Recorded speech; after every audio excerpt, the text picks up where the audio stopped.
Hey guys, it's CM FIFA here, welcome back to another video, and today it is the big one, Premier League predictions for the 2022-23 season. I'm excited to make these predictions. There will be some controversy possibly in some of the places where I've put some of the teams, but hopefully you guys mostly agree with my predictions that I'm making. There are some interesting ones, I can't lie, that I've made, but I feel you've got to be interesting with some of the predictions.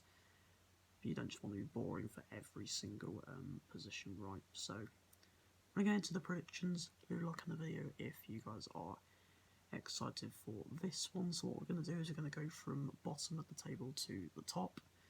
So I think it adds more suspense if we do it that way. So, starting with 20th place, I'm going to go with a promoted side, and I'm going to go with Bournemouth, bottom of the league. Now, this is probably the first one where I might get a bit of stick from Bournemouth fans who might not think that they'll finish bottom of the league, but I just don't think they've got the squad to survive in the Premier League. Like, Solanke had a great year last season in the Champions League. Champions League, yeah, brilliant one, mate. Championship, sorry. But I just don't think he's up to the levels of the Premier League. Like, I think he'll score a couple like here and there, but I feel he needs to do a bit more to be like a proper like Premier League player. But I do think Bournemouth were a decent side in the Championship, but whether they're going to survive in the Premier League, I'm not too sure. So I'm going to put Bournemouth bottom, first team to get relegated, in 20th place. 19th place, sure most you could probably predict what's coming here. I'm going with Marco Silva's Fulham. Now, obviously they scored the most amount of goals in the Championship last season, which was a really impressive feat for them. Mitrovic was having an absolutely banging year. But again, same with Bournemouth. I just think, obviously, Fulham are a bit of a yo-yo club. They come up, go straight back down, and it's the same thing the year after, right? So I think Fulham are going to go down this year, unfortunately. So that's what I think is going to happen. But hopefully Mitrovic can get a few goals. João Carvalho, the youngster, is obviously left to go to Liverpool. They've got some other good players in there as well. Harry Wilson will hopefully do well. Fulham play Liverpool on the opening day, so that should be a interesting one for him to play in. But Fulham 19th place, and in my final relegation spot, bit of controversy here, I'm going with Southampton. I feel Southampton didn't have the greatest of seasons last year. I feel this could end up being the season where the Saints go down to the second tier, to the Championship, and there's zero bias here. Like, Southampton are kind of like rivals to Brighton, but I promise there's no bias whatsoever there. That is just my personal opinion, what I think. I just feel it's time for Southampton to go down. Like, prediction, I reckon Southampton will make a poor start to the season. Hasenhüttl will get sacked. They'll bring in like a new manager. I don't know who, Rafa Benitez maybe, and I don't think that'll still be enough for them, and Southampton will probably end up going down. So Southampton's my final relegation spot. So that's my bottom three. Just surviving 17th. Now this is a really interesting one I've made, but I feel Brentford will have a bit of a drop off this season, and that's why I'm putting Brentford 17th. Now, this is a controversial one, but I feel it's a part of second season syndrome. Like, a lot of teams have that. Obviously, Brentford, great year last year. I thought they played some really good stuff, but I just feel they have a little bit of a drop off this year. Will be in a bit of a relegation dogfight. They'll only just survive though in 17th. Hopefully Ivan Toney can put in some more good performances. Christian Norgard last season, I think, is probably the most underrated player in the Premier League last season, in my opinion. Won the most tackles in the Premier League last year. Really impressive record for a Brentford player. That's a great achievement. But 16th is a team that finished 17th in Brentford's place last year, and that is Leeds United. obviously they only just survived last year. Win at Brentford kept them up, and Burnley losing at home to Newcastle. I think it does feel a little bit weird with Burnley in the Championship because they haven't been there for a good while, and they went into Europe at one point as well, Europa League, and didn't do brilliantly, but they still went into Europe. So I think Leeds will stay for another year in the Premier League, but it will again be another season where they'll just be fighting for relegation, they'll be fighting it out.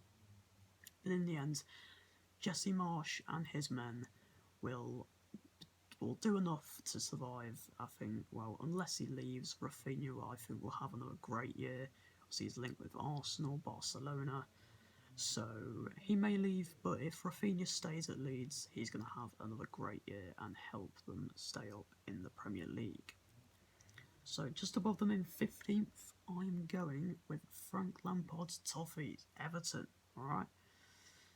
So obviously Everton really disappointed last season and almost got relegated, and if it wasn't for that comeback against Crystal Palace, then I think Everton might have had a solid chance of going down, but they managed to turn it around, and Calvert-Lewin scoring the winning goal in the end, and that kept Everton in the Premier League. So I think they're going to drop, I think they're going to rise one place, I think, this season, and finish 15th in the league, but it'll be another shaky season for the Toffees. And in 14th, so I don't know whether this is going to please some fans of this club, but maybe it does, maybe it doesn't. Maybe these fans of these clubs might think they might finish higher, but in 14th place, I'm going with Nottingham Forest. Ryan Yates and men are staying up this year, and I think they'll do a Brentford. They'll have a really good first year. Whether or not the season after they'll have a second season syndrome, I'm not sure, but I think Forest will surprise a lot of people. A lot of people have got Forest to go down. I'm just not that guy, alright? I think Forest are staying up this year and having a solid first season in the Premier League. Clip this, alright? And then you can just see the ball knowledge, alright? Ball knowledge. Forest are staying up. So 13th place, then I'm going with Crystal Palace. 13th is just like in the middle of the table, so there's not much to go on about here. But Palace and Vieira, to be fair to them, had a brilliant year last year. They've got a really good young side. Gehi, they've got Conor Gallagher. Who else have they got? Elise, they've got Eze, they've got a really good young side. Mateta's pretty young as well. So I think Palace have another great year, and they'll finish 13th. So on to 12th place, a team that I think is going to have a bit of a drop-off this year after a poor end to the season. Last season under Bruno Lage, you would have guessed it by now, it is Wolverhampton Wanderers in 12th place. I just feel this would be one of their more lacklustre years in the Premier League, and they'll finish 12th in the middle of the table. Again, not too much to say with a team that I'm putting mid-table. I think Ruben Neves will have another good season. Hopefully Raul Jimenez can kick on this year and score some goals, because ever since he came back from that horrific injury, he's not really been the same player, I don't think. Hopefully he can boost our confidence this season. 11th place then, I'm going with Steven Gerrard's Aston Villa. I'm actually really excited to see how Villa can do this season, because they've done some really good transfers. They've signed Coutinho on the permanent, they've signed Diego Carlos, is it Boubacar Kamara, I think, from Marseille. So they've really got a very nice squad this season. Aston Villa with Ollie Watkins in there as well. Emi Martinez between the sticks. So I really do hope Villa can have a good year under Steven Gerrard, and I think they will. 11th position is where I think the Villains are going to finish. In 10th place, slap bang in the middle of the table, and I am going with Brighton and Hove Albion. My lot are finishing slap bang in the middle of the table in 10th position. Some people are saying, second season syndrome, that they might fight for relegation again. I do think there's a chance of that happening, but I feel, despite losing Basuma, despite pretty much losing Cucurella, It's basically confirmed now. Like, not everything's been agreed, but it's agreed a contract now, so the transfer is basically confirmed. Although he's lost those two players, I still think we've got the squad and we've got enough to have another great year in the Premier League and finish slap bang in that middle of the table. We do still have some good players though, like Trossard is hopefully going to star this season and get maybe even double figures. Like, I'm excited to see how he's going to do this season. So I'm excited to see how we're going to do this year, and hopefully we can finish where I think we are going to finish, if not higher. Maybe even push for Europe, I'm just saying. So in 9th position, team that's just signed Botman actually today, Newcastle. I reckon they're going to finish 9th, so they're not quite going to get Europe. I think they're just going to miss out. But it will be a very solid season for Newcastle. They just signed Botman today. They signed Pope from Burnley, I think. That's a nice new goalkeeper to have. So I think Newcastle fans will be looking forward to this season. To be honest, I'm looking forward to seeing Newcastle play this season as well. So hopefully they can kick on and have a good year. And I think they will. 9th place. So in 8th position, just missing out on a European spot, is going to be West Ham United. Blowing bubbles, but not in Europe next season, as I predict. 8th place, West Ham United. I just feel this is the year where they drop out of Europe and they move to just Premier League focus and all the cup focuses as well. First, the year that they miss out, like, don't get me wrong, they've got some great players, Declan Rice, Souček, Antonio. They've got some great players, Jarrod Bowen as well. Obviously, great year last season. But will they get Europe this year? I'm not incredibly sure. I think they'll drop out of that European spot and finish 8th in the Premier League this year. Sorry, West Ham fans, that's just what I think. So in 7th place, just getting into that Europa Conference League spot. Missing out on Europe last year, but getting into it this year is going to be Leicester City. Brendan Rodgers' side are going to be back in Europe this season. Not as far as like the Europa League or the Champions League, but I think they'll get Conference League at the bare minimum, and it would not surprise me if they went into 6th or 5th to go for that Europa League spot. So as I'm going with in my 7th place, hopefully James Maddison can have another good season. So in 6th place, I'm going with Mikel Arteta's Arsenal. I think they'll drop 1 place from last season. I do still like the young squad that they've built. There was like Smith Rowe, Saka, Ødegaard. I do like Arsenal's like squad. I think it's good enough to possibly make Champions League, but there's just other teams out there like your Chelsea, your Spurs, Man City's, Liverpool's, right, that are just probably levels above Arsenal, which is why I think they're going to finish 6th this year. And maybe they can overtake Spurs and get into the Champions League at some point, but sorry, Arsenal fans, I just don't think it will be this year, okay? So in 5th position, just missing out on Champions League but getting into the Europa League, is going to be Manchester United. So I think Man United have got a pretty solid chance of making Champions League since they've got their new manager in Ten Hag. Now they obviously play Brighton on the opening day. That should be an interesting one to watch. Obviously they're close to signing Frankie de Jong now. They've just agreed a deal today, so hopefully Man United can get that done. He looks like a great signing, but they've got already a lot of debt. Just haven't signed anybody yet, but are close to signing Frankie de Jong. But I don't think they'll be able to get into the Champions League, so 5th place for Manchester United. And now into the top 4. Gets spicy now. So 4th place is probably in between Spurs and Chelsea. And I'm going to go with Chelsea in 4th position, okay?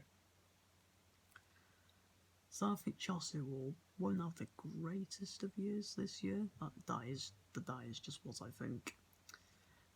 I feel Thomas Tuchel will do another decent job, but he won't have his greatest season as Chelsea boss, I don't think. Again, Chelsea have got a great young squad. Like Kai Havertz is really kicking on for Chelsea now. They've got Reece James back from injury. Ben Chilwell hopefully makes some appearances this season after he had an injury throughout the season. So I do think Chelsea's young squad's got some potential, but I feel they'll only finish in 4th position this year. And yeah, that's where I think they'll finish. So 3rd position then. You probably could have guessed this by now. Yeah, it's Tottenham Hotspur. Okay, in 3rd position, I reckon this will be one of Spurs' like best seasons, best Premier League seasons of all time. I genuinely think that will be the case this year. Obviously, Kane and Son will look to have another fantastic year. Kulusevski, that Spurs attack is honestly deadly. Like it tore apart Man City at the Etihad. For goodness sake, that probably tells you that it is a fantastic attack that Spurs have built. Obviously, signing Yves Bissouma from Brighton is a big midfield signing for them as well. That'll improve their midfield from, like, what was it before? I mean, Højbjerg and Bentancur are a decent little, like, combo, but you probably like Bissouma in there to help out and do a good job in that central midfield. So Spurs are finishing 3rd this year. Will this finally be the year that Spurs win a trophy? I don't know, man. Maybe they can win like the Carabao Cup or something. Sorry, Spurs fans. I mean, I think even probably we have got a more full trophy cabinet than Spurs. That's how bad it's getting. But in 2nd position, so who is going to win the Premier League this season? Lads, I'm not going to stop. 2nd Liverpool, 1st Man City. Yeah, Man City have got Haaland. They'll win the league. Thank you very much. No, I'm joking. I'll analyse it a little bit. So I just think Man City, like, they were good anyway, but they've got Haaland. They've nearly got Cucurella. I just think City will have... I don't even think the Torres will even be close this year. I actually think the Man City will just run away with it. Hate to say it, but I think Man City will just run away with the title this year. And get a pretty easy title win over their great title rivals, Liverpool, who will finish 2nd in the league. Obviously, Mane's left to go to Bayern. They've signed Darwin Núñez for 80 million. 80 million. God. 80 million for Ronaldo back in like 2016, and now teams are paying 80 million for a player like Darwin Núñez. Wow. But anyway, that will do it for my Premier League predictions, guys. Let me know if you agree, if you disagree. It's alright if you do disagree. There are some controversial picks in here, I must say. But as my Premier League predictions, hopefully you guys enjoyed today's video. If you did, leave a like as always, and subscribe to the channel if you are new, and look out for future videos on the channel that are still to come. See you in the next one, guys.